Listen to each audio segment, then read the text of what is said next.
Hello, everyone. Hi. Hi, Amy. Hi, Jamie. How are you? I'm so good. How are you? I'm fabulous. Good. Glad to be here with you Yeah, I today. know, right? Such an amazing time in my life to get to hang out with you and to get to hang out with you all too. Thank you for joining us for episode 24 of Yes. Real Life Positivity I with know. Amy and Jane. Yes. And today we're going to talk about something really fun. It is kind of I can't wait to talk to some friends that I know are listening to this to see what they think about when they saw the title. Yes. So what are we talking about today, Amy? This is kind of your little coined phrase. Today we are talking about how we are all just taller middle schoolers. I do have one slight problem with this phrase. Yeah, there's some kids younger than middle schoolers. Well, Oh, I was as tall as I am now in middle school. yeah. So I should just say older middle schoolers. I don't know. Then you'd maybe. have a problem with that. Or at least some of our friends might. No, it's a great metaphor, and I'm so glad we're unpacking it. And Yeah. it's really important. I believe it's true too. So Yeah, I feel like we're all just navigating our world and trying to be confident humans, and we all present similarly to how we might have from time to time in middle school, given certain indeed. circumstances. And that could be hitting you different. I mean, depending on your own story. Yeah. For our friends tuning in, what middle school was like for you and thinking about like stereotypes of middle school. So I mean, there's Yeah. so many layers here. So I'm Yeah, excited to unpack them. As a matter of fact, I started saying that with my own understanding of it being that it meant we were being incredibly brave. And then Yeah. recently, pretty recently, somebody said, oh yeah, and was talking about how middle schoolers don't have it together and how they're a hot mess. And I'm like,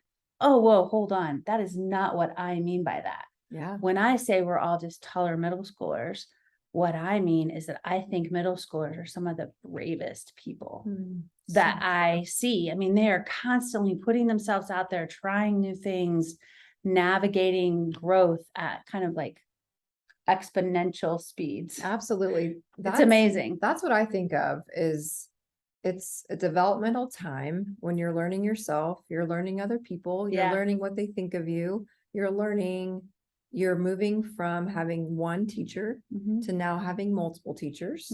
So there's so many parallels of us as adults there. So it's going to be exciting to move into this conversation today I'm with you. excited about it. Yeah, thank you again all for joining us and for being here. And I'm sure you're already capturing in your mind what your middle school experience was like. So Yeah, we'll give you permission to go there a little bit in your mind. I know. And I think the thing is, I mean, hopefully, because as adults, we do grow through things, we can re-examine and kind of take ourselves and change our perspectives a little bit. Even if someone had a rocky landscape to their middle school time, that there's some perspective on that today. Absolutely. But I think no matter what that is, whether it was rocky or whether you think, man, that was the time of my life or anywhere in between, that there's some awareness that that time has a lot of variables and a lot of unknowns. Yeah. And I think that then as we grow up, a lot of times it's like, well, during that time we were supposed to grow into confident people, and now we're just supposed to be confident if we have expected to be unknowns and rocky landscape. And that is just not, I don't even know why that would be true. It's just not how it is. It's a good point. It's just not how it is. So as adults, we're navigating life, and we can look back and imagine ourselves at that age. We can also like look at today. Today, am I needing to be professional? Am I needing to put on a game face? Am I needing to show up for the people in my life? And am I able, do I have the skill sets to do that confidently? So as we've been looking at like working with kids, I've been really reflective of, I think, how it's similar for us as adults. It's this thing we call life. This thing we call life. Yeah. So as we're navigating life, how can we stay true to ourselves or find ourselves, even if we're trying to grow into who we want to be? what skill sets can we use, and what have we learned about watching the brave and wise middle schoolers we've gotten to work with lately? So that's really our heart for this today. Yeah. Is to notice the bravery. Yeah. And not only middle schoolers, but in all of us. Yeah. Yeah. That's pretty I cool. think so, from a word picture standpoint, when I say we're all just taller middle schoolers, I imagine like when you grown adults walking into a luncheon or walking into a meeting, and you kind of like, there's that sense of like, where should I sit? Who should I sit by? Did she look at me funny? Do I know anybody? Do I know anybody here? Where do I belong? Did he just laugh? Was he laughing at me? Like there is some of that. So relatable. And I think that for some people there's not. And am I overdressed, underdressed? Is this okay? It's exactly. Should I wear my name tag? Should I not wear my name tag? So why do we do all that? Oh, I just asked you. I know I had to take a deep breath so I could think about that. Well, I mentioned, do I belong? So that's, I think, where my mind goes. We gravitate towards what's comfortable and what feels good and where I might belong in that situation, because that makes me feel safe. Yeah. So I believe that's why we do that. Yeah. Like even a bigger step back from that, I think, because we care. Oh yeah. Because it matters. So I want to belong, and I want these people to like me, and I want to influence the situation and make a positive impact because I care and because it matters. It's really not the vanity that I think a lot of times gets put on that, like, oh, she's just worried about herself, or, oh, he's so full of himself. It's not that. It's as much as it's like, how do I fit into this world? Do I matter? And so when I think about when we had this conversation with middle schoolers, we can have this conversation and not be condescending, because it's pretty common to know that we all are trying to figure out whether or not we matter. We need a voice, and we need to be seen and heard and all those things. But then as adults, are we supposed to need that still? I say yeah. I say yes. I say yeah. So yeah, I think that it's just a matter of, can we navigate our life and be true to who we are, and have it all matter, and do that from a confident lens, that if we start to feel insecure because there's so many variables or unknowns, that we can use the tools that we've built to pull ourselves back to that confident space, just like we're asking middle schoolers and kids of all ages to do. And it's cool because like as you have like used that quote, and I mean, you just see it now once you're like paying attention. Like, but we are working with so many middle schoolers. It's so cool. They're such cool kids. They're so amazing. They are so darn brave. But we have a couple different schools specifically that we're working with, and they're approaching like our peer model program differently. But the stories are amazing. I know. I'm grateful that there's different districts doing it different ways, so that we can kind of see it, learn from them in all those ways. Seeing it happen in a classroom where there's like consistency and relationships between classmates and teachers being built, getting to witness that has been really cool, because, and this is why I think, for anybody listening, like having a friend that you can maybe unpack this with, and kind of have over time a relationship and talk about confidence is pretty cool. It is. Because I was thinking about in that classroom, the student who is working on his goal of cross country. I wondered which class, because we got to experience a few different options, but and like thinking through, like he was able to set a goal, he's been able to work toward it, he's been able to navigate getting better and maybe not being as good as he wanted to, and the process of it, all while using these practices to like bring himself to a place that this week he was able to say, like, I got 14th place. His positive was like, how many kids were there at a cross country meet? Like 80 out of 80 kids or something. Set this goal that he wanted to be the best runner that he could be. Yeah. And his like positive for the day was that he got 14th place. He was so darn proud of it. Yeah. And so navigating that, like, how many things in life do we like set goals for, or want to put out there that we want to get better at something, and then being proud of the process. Absolutely. Not just the final like result of this is, okay, finally accomplished it. So now I can tell everybody about it. But rather I am confidently navigating, getting better at this and trying this, and oof, that's vulnerability right there. It is. And I think it's kind of reminding me of, we just shadowed we have 3 teachers rolling it out in 4 schools, and just even how they're approaching the practices for their middle schoolers and for their students. They're all so different, but that's a really good example of, there's no right or wrong way to highlight your own bravery or to utilize practices that make us the best version of ourselves. Yeah. Because they're going to be different as we put our own unique touches on them. So that's so cool. And I think one thing that those teachers are modeling so well, and one thing that we've seen peer models say, I mean, actually literally a quote of a soundbite. We have a soundbite from a peer model saying, like, it helped me see it from others' perspective, or and get out of my, how'd she say it? Said, I'm actually like, gosh, how did she say it? I'm getting outside of myself more.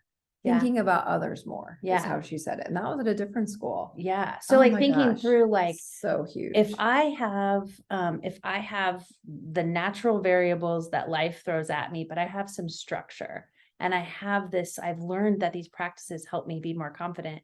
And now I feel confident enough to be able to teach these practices to other people, and I can see through their lens. Whoa. That it really does change things. Yeah. So I wonder too, I mean, fundamentally, middle schoolers also, probably part of their bravery is that they're looking to their peers to see, this is good and bad, but they're looking to their peers to get that energy. Like, okay, well, they tried out for this thing, or they, got up in front of the class. Maybe I can do it too. Yeah. And so it's interesting when we use our lens changes from just like, it's all about me to like, okay, hold on. There's a lot going on here. There's a lot of people I care about and who influence me. And again, that can be a good thing and a bad thing, but that's why it's so important that we choose carefully who we're going to. Yeah. The people we surround ourselves with, we kind of become them. Yeah.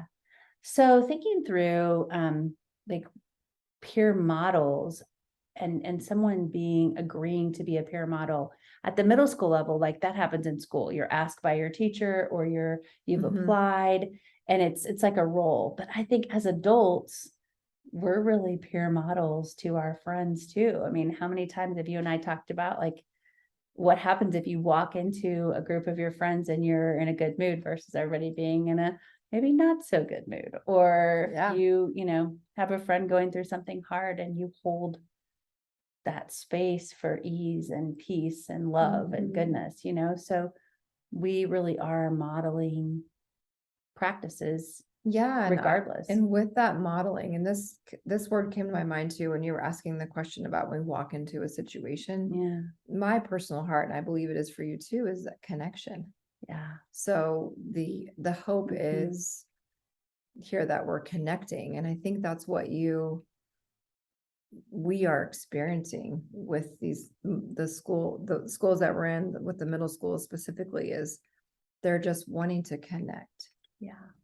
And if they don't, they're navigating that too, so I mean, it's just all navigation. It is, it's all figuring it out. And I think, us getting to, and I mean that like a big, huge gratitude, getting to model this for them, it has just reinforced it in us.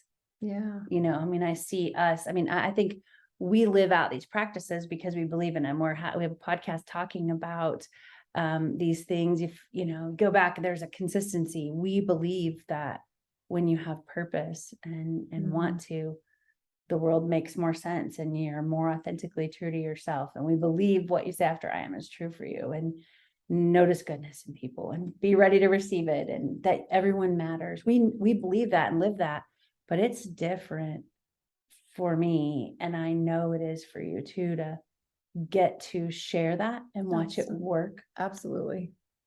Oof, it's just brought it's so profound. It's so real. Yeah.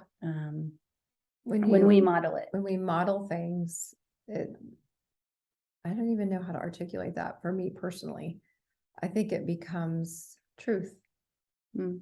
So it's like, I think we practice things and we do things like we hope this will work or we'll do that.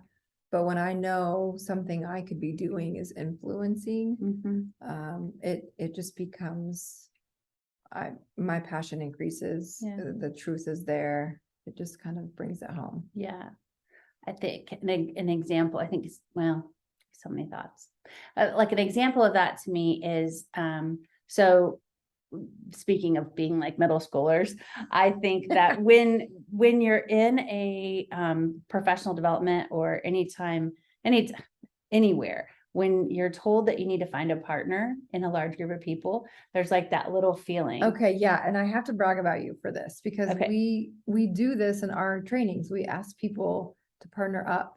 And I'm so glad you're going to talk about this because I love how you ask people this question. So you say it, but I just wanted to really notice you for that because I am seeing the impact of what you're about to say and what I'm paying attention. So kind of as you're presenting, I'm like, oh, I'm leaning into how people are responding, and it's beautiful. Well, thank you. You're welcome. So go ahead. You. I Well, I was going to say, interrupted so you, but I have looked through the way I've reframed that feeling of a little insecurity of like, who's going to be my partner? yeah, Probably since I was in middle school, is to reframe that by saying, who needs a partner? So that's in my head. I know, but just by you doing that in our trainings, I'm sorry, people.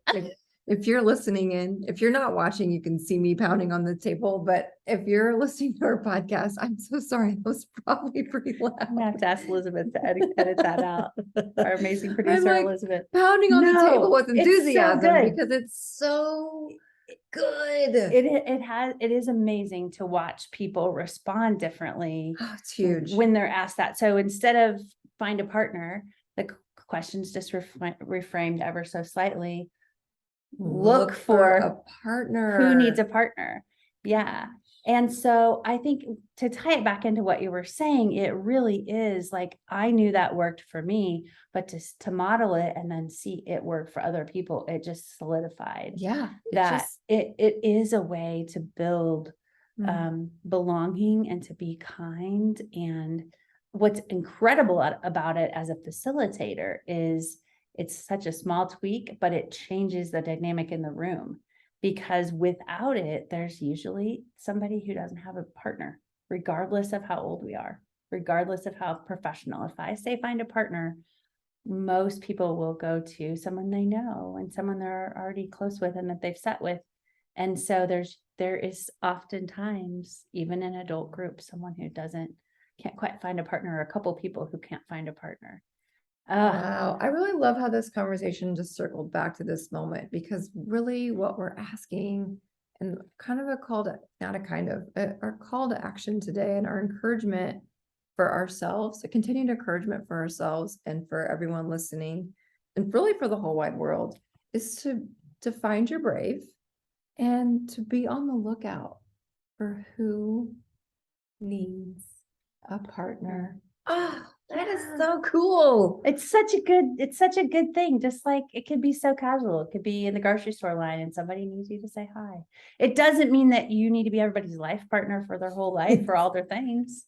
No. It just means that we're aware that everybody has a story and we're confident enough to be kind and curious. Yeah. And I think it's important, just like the words, I am noticed. Like we want you to feel like your highest and best self, and that you're noticing the goodness in you. And then you are more likely to authentically notice the goodness in others. Yeah. Same with this call to action today. Yeah. Finding your own brave, being in a good space where then you can be seeking and being that person, if that works for you that particular day or in that particular moment, because it does take intentionality and being okay with that. Yeah. So, and we would never tell a middle schooler, like, you need to get your act together. You need to be good at all these things. You need to be perfect. And then you could open the doors to your school, walk in and show up. But don't even think about going in there until you're ready. We just don't do that. It's wrong. It's horrible to say. So, I mean, but we do that to ourselves sometimes. We say, I'm going to get all my ducks in a row, all my everything figured out, and then I'll show up in that space. And I think that we are all just taller middle schoolers, and we should show up, not because we have to, but because we get to. Because if you think about middle school time, like you might have tried out for a team and you didn't make it. Yeah. So you learn how to navigate, how to show up that next day. But everything has its purpose. Absolutely. And trusting that. And how you handle that. Absolutely. And the same thing as us adults, you might be applying for a new job and you get it or you don't, but how you handle it, how you show up, finding your brave. I think it's easier to find, should we sing something? Sarah Bareilles. Oh yeah, there you go. I'm not going to sing. Oh, you just did. No, I think as we close today, I just want to say thank you for your friendship. Thank you for your compliment. And I think there's something to be said there for as we do navigate being brave and showing up and looking for a partner, that we lean into those people in our lives who will encourage us and support us and be there for us. Absolutely. No matter what the outcome, so that we can navigate those things. Again, it's kind of like rise, radiate, repeat. That's so awesome. Yeah. So anyway, well, let's do those things. I'm so always in reflection of like curious who's listening and how it's our words might be resonating with you or creating some thought processes in your mind for you to ponder. There's a lot of words just there, but I hope that our heart for these conversations is for us to connect with you. And we just are so grateful for you tuning in and being a part of our story. Yay. Thank you so much. You guys are awesome. We're here if you need us. Bye. Thank you. Bye.